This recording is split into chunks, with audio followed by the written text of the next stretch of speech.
Ya, ahora vamos a ver, como ya conocemos cuáles son las variables, en qué son las variables, y esto también les va a servir a ustedes cuando hagan en su tesis, hagan su representación o su representación, los resúmenes, me refiero al capítulo de resultados, ahí deben presentar tablitas, gráficos, ¿sí o no? Le piden gráficos, tablas. Entonces, ¿qué tabla o qué gráfico vamos a utilizar? Eso ustedes se preguntarán. Porque, por ejemplo, quizás ustedes también lo habrán visto, a veces utilizan gráficos que no se deben utilizar. Y cuando uno ve el gráfico, ve cómo estás utilizando este gráfico para esta variable no corresponde para realizar este gráfico. ¿Ya? Entonces, dependiendo qué variable tengas, vas a realizar el gráfico. Eso por un lado, que lo vamos a ver más adelante. Por otro lado, también depende de cómo tengo la información para representarlo en cuadros, en tablas. Entonces, podemos representar toda la data, por ejemplo, más de 100 sujetos, 200 sujetos, 400 sujetos, los resultados los podemos representar a través de medidas resumen que vamos a presentar acá. Podemos resumir estos resultados a través de estas medidas resumen para que nos dé una idea cómo está distribuido la información. En este caso, cómo está distribuido los datos, sería el término correcto. Cómo están distribuidos los datos que hemos recopilado. Entonces, queremos ver cómo están los datos, entonces utilizamos estas medidas resúmenes, ¿no? Las medidas resúmenes podemos clasificar también de distintas formas. La más conocida es esta, ¿no? Medidas de tendencia central, las medidas de dispersión y las medidas de posición relativa. Y esto es importante para que cuando ustedes hagan en los resultados coloquen sus tablitas o expliquen, ¿no? Los hallazgos de sus resultados. Las medidas de tendencia central tenemos tres tipos. La media aritmética o también llamada promedio, la mediana y la moda. Ya, esas son las medidas de tendencia central. Promedio, mediana y moda. ¿Ya? Ahora, vamos a revisar cada uno de ellos. ¿Ya? La media aritmética o también llamada promedio, ojo que hay veces que no te ponen media aritmética, ponen de frente media, calcular la media. Cuando les dicen media a secas, se están refiriendo a la media aritmética, ¿ya? Por si acaso. ¿Ya? Cuando dicen calcula la media, no te vas a poner a pensar qué es la media, qué media será, la media geométrica, la media armónica, la media no sé qué, no sé cuánto. No, cuando les dicen calculen la media, están preguntando la media aritmética. Ya. Ya, todos conocemos cómo se calcula la media aritmética o el promedio, ¿no? Lo hemos usado en el colegio, en la universidad, ¿no? Es la suma de todos los elementos de los datos que tienen sobre el total de datos. ¿Ya? ¿Y qué representa la media aritmética? Es el valor que obtengamos de la media aritmética es el valor representativo, valor representativo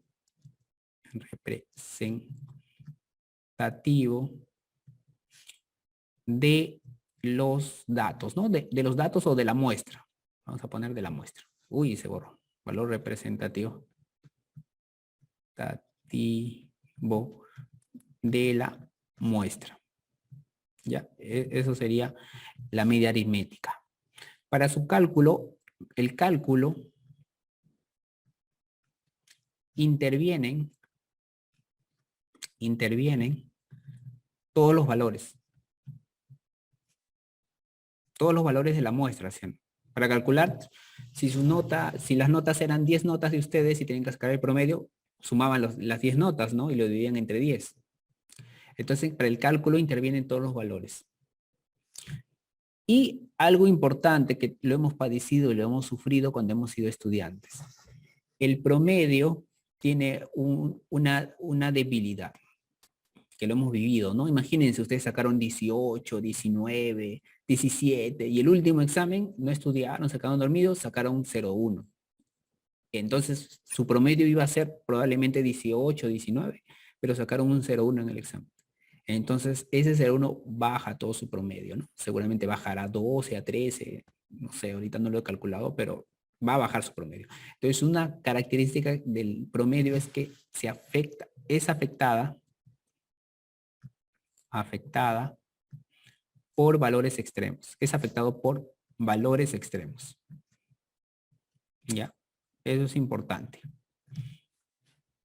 ¿Por qué? Porque eso va a depender más adelante utilizar cierto tipo de gráficos. Ya, eso es con respecto a promedio, las características mínimas que deben conocer. Con respecto a la mediana, ¿qué es la mediana? La mediana, la idea de la mediana es con respecto a esto.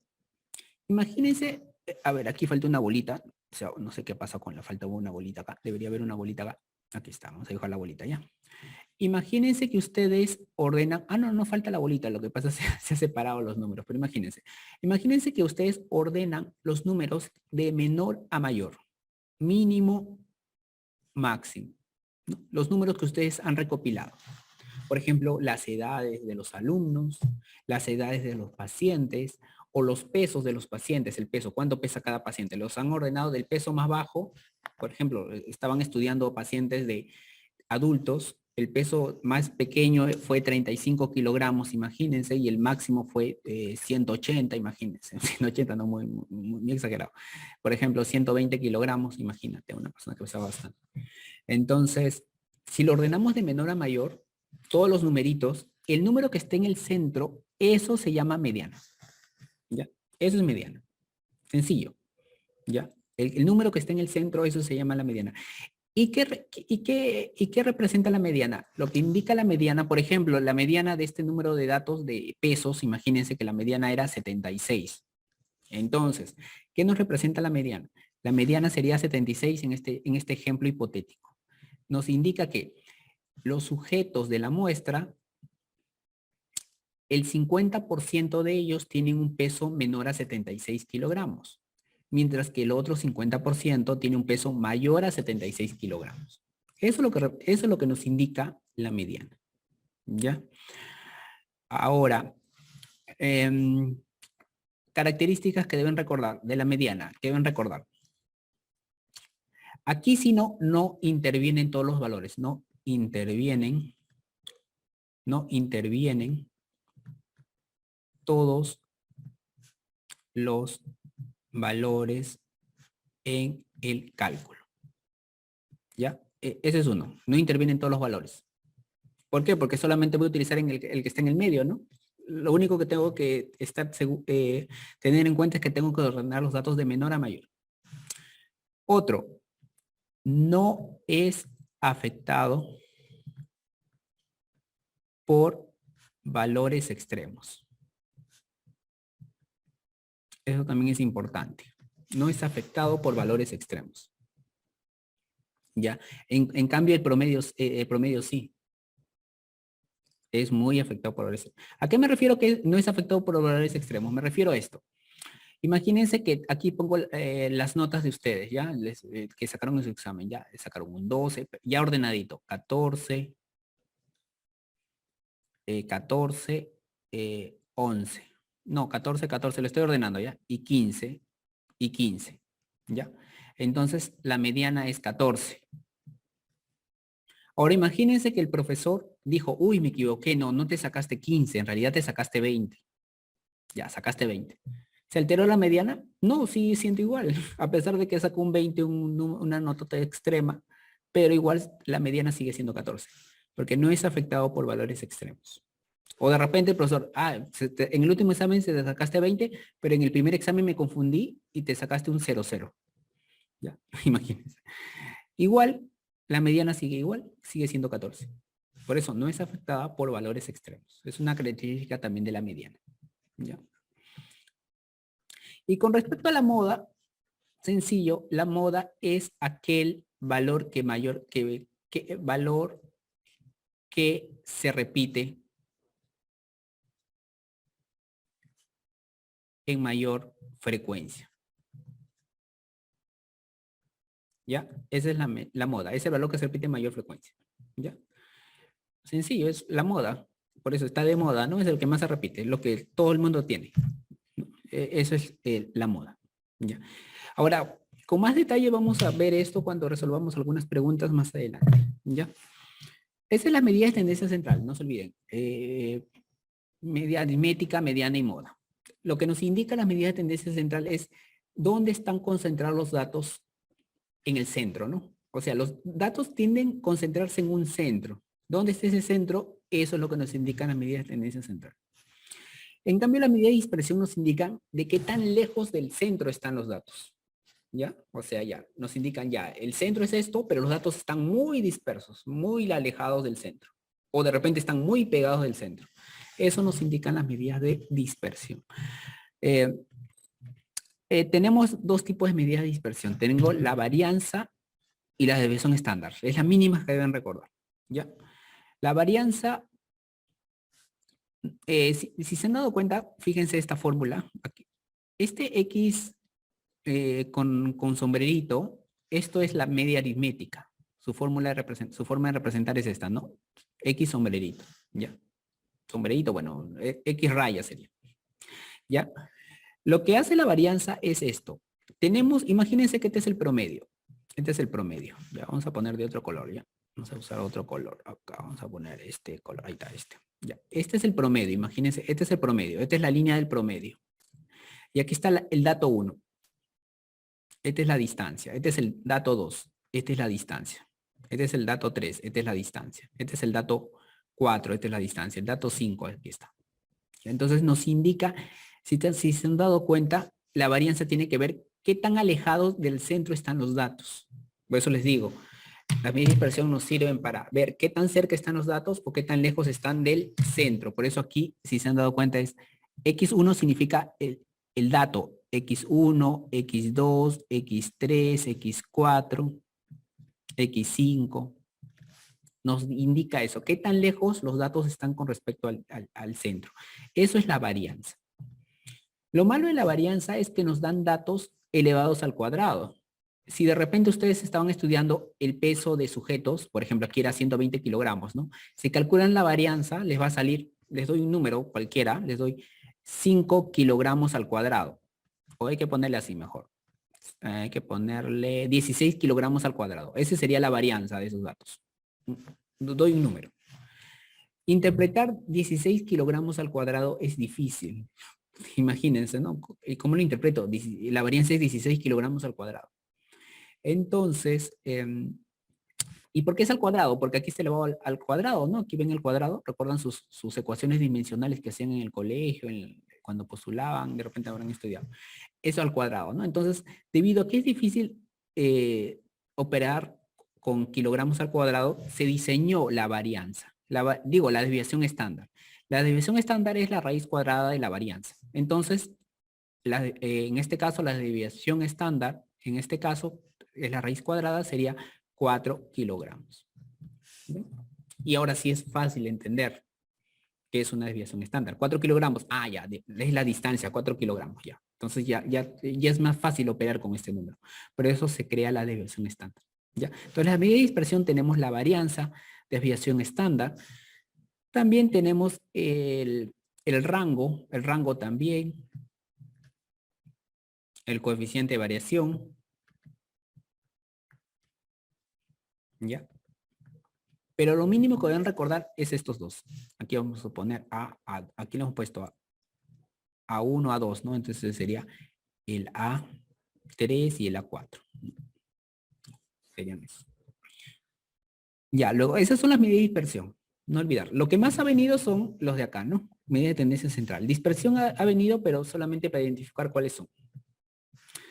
Medidas de posición relativa. La medida de posición relativa, la que acá dice abajo la C, se refiere a aquellas medidas que nos indican, nos dan una idea dónde está ubicado el dato que estamos buscando. ¿Está muy adelante o está muy atrás? ¿Está muy cerca o está muy lejos? Eso nos indica la medida de posición relativa. Por ejemplo, ustedes de repente en la universidad ahorita yo he escuchado que le dan mucha importancia. Antes, bueno, cuando estaba en la universidad hablaban bastante del tercio superior, ¿no? Ahora creo que escucho del quinto superior. Yo me encuentro en el quinto superior. Cuando dices que me encuentro en el quinto superior, ustedes imaginan, no, este es un alumno muy bueno, saca buenas notas, un buen puntaje, ¿no? Les da una idea que está en un nivel superior, ¿no? Esa es la misma idea de las medidas de posición relativa. Cuando dije quinto superior, la distribución de sujetos lo estamos dividiendo en 5 partes iguales. En este caso, les voy a presentar otro tipo de división. los cuartiles y los percentiles. En los cuartiles los datos los voy a dividir en 4 partes iguales. Ahora, ¿a qué me refiero que lo voy a dividir los datos en 4 partes iguales? Imagínense lo mismo que hicimos con la mediana. Ordenamos los datos de menor a mayor. Lo ordenamos de menor a mayor. El que pesaba 35 kilogramos y el que pesaba máximo 120 kilogramos sería el último peso, ¿no? Este es el mínimo y este sería el máximo. Y la mediana quedamos que era 76. ¿Bien? Hemos ordenado de menor a mayor. Ahora, dividimos los datos en partes iguales e imagínense que el sujeto que estaba acá tenía, por ejemplo, 56 kilogramos. Y el sujeto que estaba acá pesaba 92. Imagínense. Ya, entonces, hemos dividido los datos, los pesos de los sujetos en 4 partes iguales. Esta primera parte se llama cuartil 1, este corte se llama cuartil 2 y este corte se llama cuartil 3. ¿Y qué representan el cuartil 1, por ejemplo? El cuartil 1 representa esto. ¿Cuartil 1 cuánto es? Según este ejemplo hipotético. 56 kilogramos. ¿Qué significa? Que el 25% de sujetos tiene un peso menor a 56 kilogramos. Mientras que el otro, ¿esto cuánto suma? 75. El 75% tiene un peso superior a 56 kilogramos. Eso representa el cuartil 1. Ahora, cuartil 3, 92 kilogramos en este ejemplo. ¿Qué representa? Representa lo siguiente. El 75% de datos tiene un peso, o de sujetos tiene un peso menor a 92 kilogramos, mientras que el 25% restante tiene un peso superior a 92 kilogramos. Eso sería el cuartil 3. Y el último cuartil, el cuartil 2. El cuartil 2, el 50% de datos se encuentra por debajo de 76 kilogramos. O sea, el 25% de sujetos tiene un peso menor a 76 kilogramos, mientras que el otro 50% tiene un peso mayor a 76 kilogramos. Y lo que les acabo de decir es lo mismo que les dije acá en mediana. ¿Qué significa? Que el cuartil 2 es igual a la mediana. No olvidar, el cuartil 2 es igual a la mediana. Esos son los cuartiles. Pero seguramente los que ustedes están haciendo en pediatría, algunos están rotando pediatría, y uno de los aspectos que han estudiado en pediatría son los percentiles con crecimiento y desarrollo, ¿no? En el proceso, en la evaluación de crecimiento y desarrollo de los niños se evalúa bastante peso, talla, y se usa bastante percentiles. Las percentiles también tienen la misma idea. Lo único que hacemos es dividir los datos de todos los sujetos en 100 partes iguales. Por eso se llama percentil. Cuando dividimos en 100 partes iguales, tenemos el percentil 1 hasta el percentil 99. ¿Ya? Del percentil 1 al percentil 99. El percentil 99 es el último percentil. ¿Ya? Entonces, sigamos con el mismo ejemplo, ¿ya? El mínimo sería 35 kilogramos, el máximo sería 120.